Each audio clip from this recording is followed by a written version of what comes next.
బహుశా నాకు ఈ మధ్యకాలంలో ఇంత సవ్యంగా అంటే పార్టీ వీడిపోయినా కూడా జగన్ గారి పట్ల గౌరవం ప్రదర్శించడం, అట్లాగే మీరు కూడా ఆయన పట్ల గౌరవంగా పంపించడం, ఇవన్నీ కూడా ఆసక్తికరంగా ఉన్నాయి. ఏం జరుగుతుంది, ఏం డెవలప్మెంట్ ఏమన్నా చెప్తారు దాని మీద? రైట్, గోపి గారు. అంటే విజయసాయి రెడ్డి గారు చాలా పెద్ద మనిషి, చాలా మర్యాదగానే ఉన్నారు, చాలా కీలకమైన పదవుల్లో కూడా ఉన్నారు. ఆయన రాజ్యసభలో నాయకుడిగా, పార్లమెంటరీ పార్టీ నాయకుడిగా ఉన్నారు. జగన్కి కుడిభుజం లాగా పనిచేశారు గత 15 ఏళ్లుగా. అట్లాంటి వ్యక్తి మరి ఆయన ఎందుకు ఆ నిర్ణయం తీసుకున్నారో తెలియదు ఇలాంటి సమయంలో. వాస్తవానికి ఇప్పటికే 3 స్థానాలు రాజ్యసభలో 3 స్థానాలు వైసీపీకి కోల్పోయవలసి వచ్చింది. ఇప్పుడు ఇది 4వ స్థానం కూడా అవుద్ది. వైసీపీ బలం తగ్గుతోంది అక్కడ. అయినా బలాలు ఎలా ఉన్నా కూడా ఈ రోజు రావచ్చు, రేపు పెరగవచ్చు. కానీ అంత కీలకమైన వ్యక్తి, జగన్కి అంత కావలసిన వ్యక్తి రాజకీయాల నుంచి విరమించుకోవడం అనేది కొంత ఆశ్చర్యపరిచింది. ఆయన వేరే పార్టీలో ఎక్కడ చేరడం లేదు, కానీ ఆ రాజకీయాల నుంచి విరమించుకోవాల్సినంత అవసరం ఏమొచ్చింది, ఆ పరిస్థితులు ఎందుకు వచ్చాయనేది మరి ఆయనే చెప్పాలి.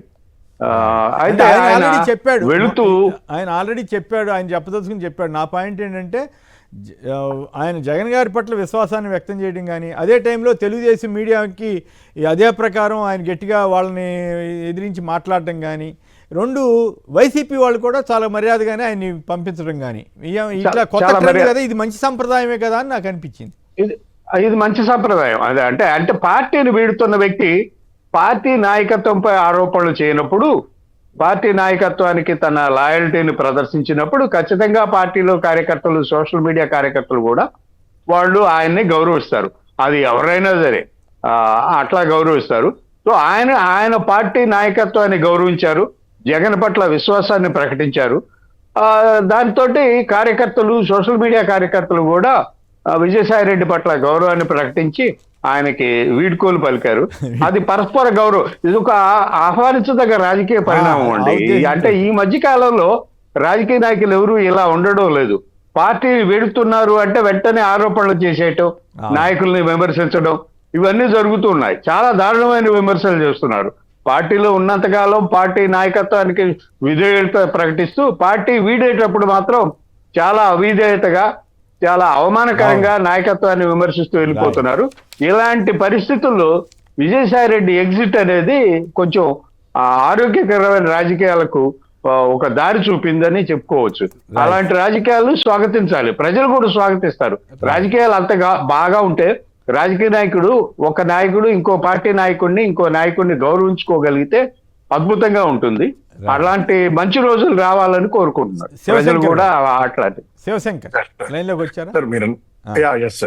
మీరు అన్నట్టు ఇప్పుడు 2 రకాలుగా ఇటు సైడ్ కానీ అటు సైడ్ కానీ చూసినప్పుడు, విజయసాయి రెడ్డి గారు మా పార్టీకి చేసినటువంటి ఆయన సేవలు అయితే ఏమి, ఇన్సెప్షన్ నుంచి పార్టీలో ఉండడం కానీ, 4 దశాబ్దాలుగా అంటే 3 జనరేషన్ల రాజారెడ్డి గారు, రాజశేఖర రెడ్డి గారు, జగన్మోహన్ రెడ్డి గారు కానీ అన్ని విషయాల్లోనూ చేదోడు వాదోడుగా ఉంటూ అంటల్లో ఉండడం కానీ, ఇక్కడ కూడా జగన్మోహన్ రెడ్డి గారు అదే ఇంపార్టెన్స్ ఇవ్వడం కానీ, ఈ రోజు కంపల్సరీ పరిస్థితుల్లో, ఎందుకంటే నాకు తెలిసి నా వ్యక్తిగతంగా నేను మాట్లాడుతున్నాను, ఆయన ఈ ఎన్నికలు అయిపోయిన తర్వాత, మేము ఓటమి చెందిన తర్వాత విజయసాయి రెడ్డి గారు కీలకంగా ఉన్నారనేటువంటి ఉద్దేశంతో ఆయన మీద ఎల్లో మీడియా చేసినటువంటి దుష్ప్రచారం, తన యొక్క కూతురి కంటే చిన్న వయసు గల అమ్మాయిని ఏదో ఒక సంబంధం ఉందని చెప్పినా పర్వాలేదు కానీ ఆ కొడుకు ఒక పిల్లోడు పుట్టాడు, DNA టెస్ట్ అనడము, ఇదంతా గందరగోళం చేసేసి ఆయన ఎటువంటి అంటే మానసిక క్షోభ అనుభవిస్తున్నాడో దగ్గరగా మేము చూస్తా ఉన్నాం. ఆయన ఆవేదన కానీ, ఇంట్లో ఆయనకు ఉండేటువంటి ఇదంతా కానీ, ఎలా అంటే చేయని తప్పుకి కనీసం అంటే ఒక కూతురుగా భావించి ఎవరైనా నా దగ్గరికి వస్తే నేను సేవ చేస్తాను, ఏదైనా కూడాను పలకరించేసి వాళ్ళ సమస్యలు తీర్చడానికే ఒక పార్లమెంటేరియన్ నేను ఉన్నానని చెప్పి అట్లా ఉద్దేశంతో ఉంటే, ఎంత స్టోరీలు అల్లుకలల్లేసి పేపర్లో రాసేసి అతని క్యారెక్టర్ని ఎలా అంటే రోడ్డు మీదకి వస్తే జనాలందరూ కూడా అరే సాయి రెడ్డి గారు ఇలా అంట అని. ఓకే, కట్ అవుతుంది మిత్రమా. రైట్, కట్ అవుతుంది. రామకృష్ణ గారు గుంటూరు నుంచి. రామకృష్ణ గారు నమస్కారం, మాట్లాడండి సంక్షిప్తంగా. నమస్తే సార్, అందరికి నమస్తే సార్. వైసీపీ వాళ్ళకి ఒక విజ్ఞప్తి అండి. సార్ ఇప్పుడు ఎంతమంది ఉన్నారు రాజ్యసభ వాళ్ళని పోయే వాళ్ళని వాళ్ళందరినీ ఇచ్చేసుకొని పంపించుకుంటే నేను సార్ ముందే చంద్రబాబు లాగా చేసే అట్లాంటి స్ట్రాటజీలు జగన్ గారు చేయరు కదా. ఏదైనా ఉంటే ఫెయిర్గా ఉంటుంది తప్ప ఆయన ఇట్లా దొంగ రాజకీయాలు చేయడం అలవాట్లేదు కదా. రైట్. రామారావు గారు ఆదిలాబాద్ నుంచి. రమణరావు గారు మాట్లాడండి.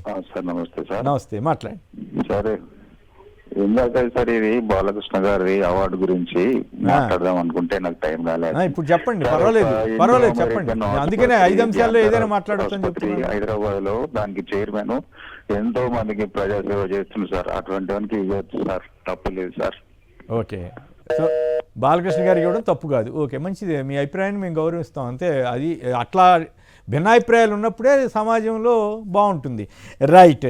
రాంభూపాల్ గారు మీరేమంటారు? విజయసాయి రెడ్డి గారి ఇష్యూలో ఈ పరస్పర గౌరవంగా డిపార్ట్ అవడం అనేది ఒక ఇంట్రెస్టింగ్ ట్రెండ్ అని అంటారా? సంక్షిప్తంగా చెప్తే ఆయన వ్యక్తిగతమైనటువంటి అభిప్రాయం. రెండోది వైసీపీ పార్టీకి సంబంధించింది. ఒకరినొకరు గౌరవించుకోవడం, పరస్పరంగా విడిపోయేటప్పుడు కూడా గౌరవంగా ఉండడం మంచి హుందాతనమే. అయితే ఇక్కడ విజయసాయి రెడ్డి గారి కేసుకి ఇతర కేసులకు తేడా ఉంది. ఇతరులు వేరే రాజకీయ పార్టీలో చేరడం కోసం తానున్న పార్టీని విమర్శిస్తే తప్ప ఆ పార్టీలో స్థానం దొరకదు. ఇక్కడ విజయసాయి రెడ్డి కేసు అది కాదు. ఆయన రాజకీయాల నుంచే తప్పుకుంటానంటున్నాడు ప్రస్తుతానికి. తప్పుకుంటానన్నప్పుడు ఆయనకు విమర్శించాల్సిన అవసరం లేదు. విమర్శించడం ద్వారా ఆయనకు వచ్చే బెనిఫిట్ కూడా అట్లా కాదు కదా. ఇప్పుడు ఈనాడు, ఆంధ్రజ్యోతి ఇప్పటికి కూడా మొన్న కూడా ఆయన మీద విపరీతంగా చెడ రాసినాయి కదా. ఆయన వెళ్ళిపోతాను ముర్రు అన్నా కూడా చెడ రాస్తున్నాయి కదా. అదే సార్ రెండో విషయం ఏంటంటే, ఏదో షాడో దీని వెనక ఇంకేదో ఉందనేది ఇప్పుడు మన ఏదైతే అధికార పార్టీ వాళ్ళు ఉన్నారో ముఖ్యంగా బీజేపీ అనే కదా ఎక్కువ మంది అనుమానం. బీజేపీ అనే తెలుగుదేశం వాళ్ళకి తల ఏంటి జుట్టు పీక్కుంటున్నారంట. ఏం జరిగింది బీజేపీ వాళ్ళు రేపు రాజ్యసభ సీట్ ఎవరికి వెళ్తుంది అనే దాని మీద జుట్టు పీక్కుంటున్నారని వార్తలు వస్తున్నాయి కదా సోషల్ మీడియాలో. అది ఉండదు కదా. రాజ్యసభ ఎవరు కోరికిస్తారో ఇక్కడ కాకపోతే ఇతర రాష్ట్రాల నుంచి కూడా తెచ్చుకుంటారు. అది పెద్ద సమస్య ఉండకపోవచ్చు. కానీ మాకు అనిపిస్తున్నది అంటే దీని వెనక ఏదో రహస్య అజెండా బీజేపీ నడుపుతుంది. ఖచ్చితంగా బీజేపీ మీద నేను మొదటి నుంచి చెప్తున్నాను, బీజేపీ మీద తెలుగుదేశానికి విశ్వాసం లేదు, తెలుగుదేశం మీద బీజేపీకి విశ్వాసం లేదు. పరస్పర విశ్వాసం అంటే ఏమిటి మీద అంటే, రాష్ట్రంలో అధికారంలోకి వచ్చి కేంద్రంలో తమ బలాన్ని చూపించుకోవాలని చెప్పేసి కేంద్ర ప్రభుత్వం అనుకుంది. రాష్ట్రంలో దీన్ని అవకాశంగా తీసుకోవాలని బీజేపీ అనుకుంటుంది. అందుకని విశ్వాసం లేదు. విశ్వాసం లేనప్పుడు ఎవరు ఏ ఇంటికి బంధుత్వానికి పోయినా కూడా అనుమానించే పరిస్థితి. అందులో విజయసాయి రెడ్డి గారు లాంటి ముఖ్యమైన నేత సడన్ గా ఈ నిర్ణయం తీసుకున్నాడు అంటే సహజంగానే తెలుగుదేశం కూటమిలో, ప్రభుత్వంలో కొంత ఆందోళన, వాళ్ళ మీడియాలో దాని స్పష్టంగా ఆందోళన కనపడుతుంది. అయితే భవిష్యత్తు ఎట్లా ఉండబోతుంది? విజయసాయి రెడ్డి గారు రామ్నాథ్ గారు ఒక విశ్లేషణ చేశాడు, అది బాగుంది. 6 రకాలుగా మాట మార్చారంట ఎల్లో మీడియాలో. ఎవరెవరు మార్చారో తెలియదు కానీ ఆ టీవీల్లో ఒకసారి ఒక కారణం చెప్పారని, ఇంకోసారి ఒక కారణం చెప్పారని, ఇట్లా 6 రకాల కారణాలు చెప్పారు. వాళ్ళే గందరగోళం పడుతున్నారు. తెలియజేసి వాళ్ళకి అర్థం కావట్లేదు ఏం జరిగింది అనేది అని చెప్పి. నేను అనేది అంటే వాళ్ళు ఆందోళన పడుతున్నారు. ఆందోళన కారణం ఏంటంటే బీజేపీ మీద విశ్వాసం. బీజేపీ విశ్వాసం ఎందుకు లేదు అంటే బీజేపీ ఏదో చేయబోతుంది. ఎందుకంటే సీఎం డిప్యూటీ సీఎం అడ్డం పెట్టుకుని ఆంధ్ర రాజకీయాల్లో ఏదో చేయబోతుంది. ఇది ఖచ్చితంగా జరగబోయే కారణం. వ్యవసాయం చేస్తే సంతోషం, వ్యవసాయం కాకుండా ఇంకో రకంగా వ్యవసాయం చేయడానికి పార్లమెంట్ సభ్యత్వం వదులుకోవాల్సిన అవసరం ఉంటుందా సార్? ఆయన ఏదో అన్నాడు కానీ. నీలం సంజయ్ రెడ్డి గారు మీకు బాగా గుర్తుంటది. నీలం సంజయ్ రెడ్డి గారు గతంలో రాజకీయాల్లో ఉండి కొద్ది కాలం గ్యాప్ తీసుకుని వ్యవసాయం చేసి తిరిగి రాష్ట్రపతి అయినాడు. కాబట్టి వ్యవసాయం రాజకీయాలకు దూరం కావాల్సిన అవసరం కూడా ఏం లేదు. రైట్.